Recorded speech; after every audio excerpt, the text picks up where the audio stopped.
अस्सलाम वालेकुम। तेज तरीन नेटवर्क के लिए देखते रहें के न्यूज़ चैनल इंटरनेशनल। हर खबर पर नजर हमारी।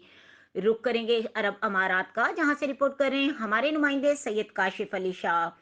सऊदी समयो बसरी अबलाग आला इदारे के तर्जुमान उमर अबू बकर ने कहा है कि सऊदी अरब में सिनेमा घरों को 10 माह के दौरान 700 मिलियन रियाल की आमदनी हुई है। इस दौरान फिल्मों के 11 मिलियन टिकट फरोख्त किए गए। निजी चैनल से गुफ्तगू करते हुए अबू उमर ने कहा कि सऊदी अरब सिनेमा बिजनेस के हवाले से मशरिकी वुस्ता में पहले और पूरी दुनिया में 15वें नंबर पर है। सऊदी अरब में मजीद सिनेमा खोले जाएंगे।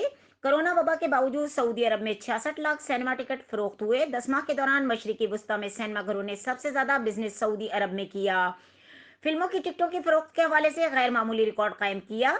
2021 के दौरान 11 मिलियन टिकट फरोख्त हो चुके। अबू उमर का कहना है कि सऊदी अरब में सिनेमा घर खोलने के बाद से कई रिकॉर्ड बनाए गए हैं।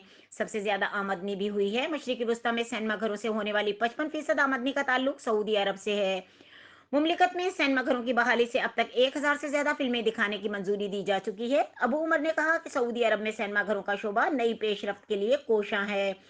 समय और बसरी अबलाग का इदारा अहम बैनुल अक़वामी कंपनियों के साथ तजर्बात के तबादले के माहिदे करने की कोशिश कर रहा है। एक बड़ी फिल्मसाज कंपनी के नुमाइंदे के साथ इजलास हो चुका।